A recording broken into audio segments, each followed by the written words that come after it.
Hello, আসসালামু আলাইকুম guys. আজকে আমরা যাচ্ছি একদম একটি নতুন দেশে। দেশটির নাম হচ্ছে আলবানিয়া। আর এবার কিন্তু কোনো লাক্সারি ফ্লাইট না, এয়ার আরাবিয়া মানে বাজেট ফ্লাইট, কিন্তু এক্সপিরিয়েন্স দেখি কেমন হয়।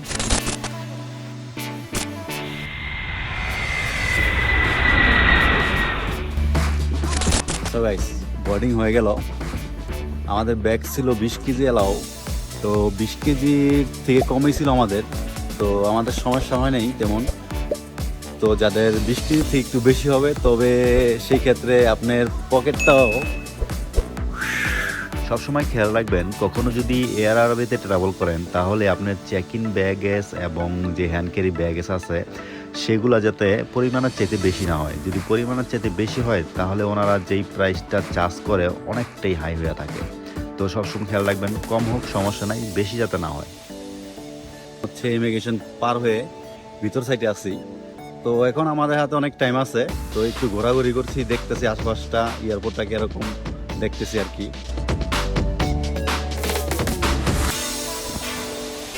এখন অপেক্ষা করছি বোর্ডিংয়ের জন্য। তো ম্যাকডি থেকে এক কাপ কফি খেতে খেতে ভাবছি যে এয়ার আরাবিয়ায় তো চা কফি ফ্রি না, কারণ ওনাদের যে চা কফি আছে, চা হচ্ছে আসে মহাকাশ থেকে, আর কফি হচ্ছে গোল কফি, মানে প্রাইসটা এত হাই। তাই আগে থেকে এখানেই খেয়ে নিচ্ছি।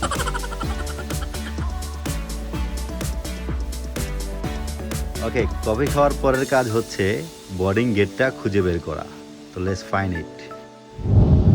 বোর্ডিং গেট খুঁজে পাওয়ার পরে এখন হচ্ছে অপেক্ষার পালা, কখন গেট খুলবে। বোর্ডিং শুরু। সবাই এমন দৌড়াচ্ছে যেন আগে উঠলেই তাদেরকে ভিআইপি সিট ফ্রিতে দিবে।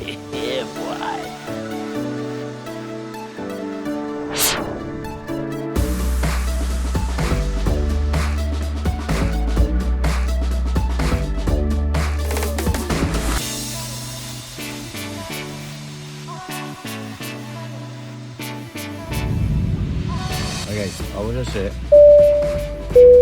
বোর্ডিং করলাম এবং নিজের পছন্দ মতো সিটও নিলাম, নিয়ে বসলাম। তো সিটগুলো ছোট হলেও মোটামুটি আর কি আরামদায়ক আছে। দেখতে পাচ্ছেন ফেব্রিক সিট। আপনি যদি 5 ফুট 10 ইঞ্চির চাইতে বেশি হয়ে থাকেন, তাহলে আপনার জন্য এয়ার আরাবিয়া না। একটাও খেয়াল রাখতে হবে, মানি পকেটটা বাঁচিয়ে রাখতে হলে এরকম বাজেট ট্রাভেল মাঝে মাঝে করতে হয় এবং এক্সপিরিয়েন্সও নিতে হয়।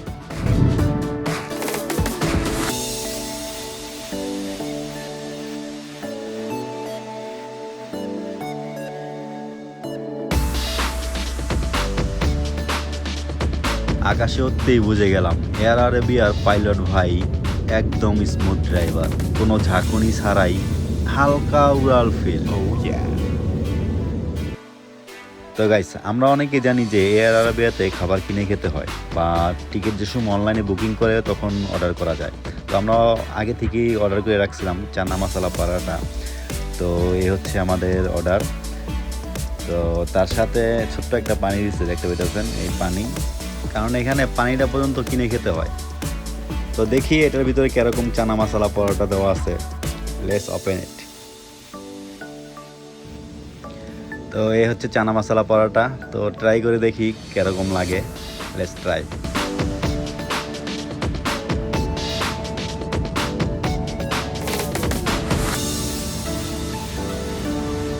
নট ব্যাড, জাস্ট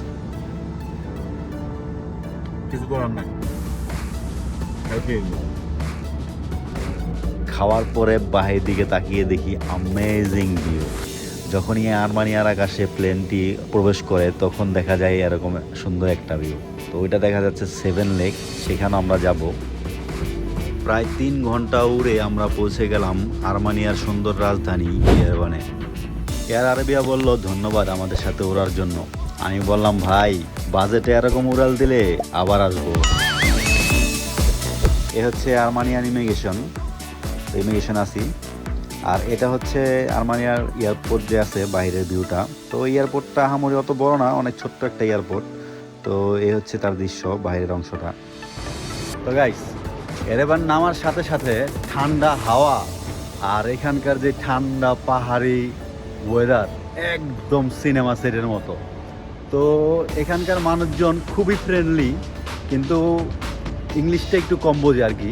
তো হাসি হাসি দিয়ে হেসে হেসে কাজ চালাই নিতে হয়। তো সাথেই থাকুন, দেখাচ্ছি। সো গাইস, আমরা এখন এয়ারপোর্ট থেকে বের হয়ে সোজা যাচ্ছি হচ্ছে আমাদের হস্টেলের দিকে। তো এ হচ্ছে আমরা একটা ট্যাক্সি নিচ্ছি, ট্যাক্সি আমার নিয়ে প্রাইভেট কার। তো এটা হচ্ছে নিচ্ছি জিজি অ্যাপের মাধ্যমে। তো এয়ারপোর্টে যে ট্যাক্সিগুলো আছে সেগুলো হচ্ছে ওরা প্রাইসটা অনেক হাই বলে, মানে 5000 এরকম বলে, আর এটা নিচ্ছি মাত্র 3200-র মতো। যখনই আপনি এয়ারপোর্ট থেকে বের হবেন তখন সামনে দেখতে পাবেন এরকম একটা দৃশ্য, অনেক বড় একটা ওয়াইনের বোতল। তো তারা ছিল actually wine producer first country in the world, যার কারণে আর তারা ওয়াইনটারে রিপ্রেজেন্ট করে পুরো দুনিয়ার কাছে।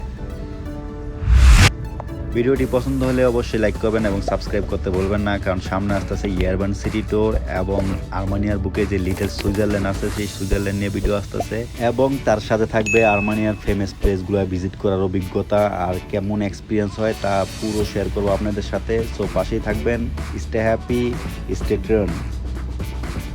সো গাইস, এটা হচ্ছে আমাদের হস্টেল। এখানে হোটেল আর হস্টেলের ভিতরে অনেকটা পার্থক্য রয়েছে প্রাইজের দিক দিয়া। তো এটা হচ্ছে আমাদের হস্টেল, প্রায় হোটেলের মতোই। তো আমি সবসময় ট্রাই করে থাকি বাজেট ট্রাভেল করার জন্য। তো বাজেটের ভিতরে এই রুমটা খুবই পারফেক্ট, এবং তার সাথে যে ভিউটা আছে দেখেন, অসাধারণ একটা ভিউ আছে সাথে। দেখেন বাইরের দিকে অ্যামেজিং একটা ভিউ, এটা পাহাড়ের সাথে পড়ছে এবং ভিউটা অ্যাবসোলুটলি গর্জিয়াস।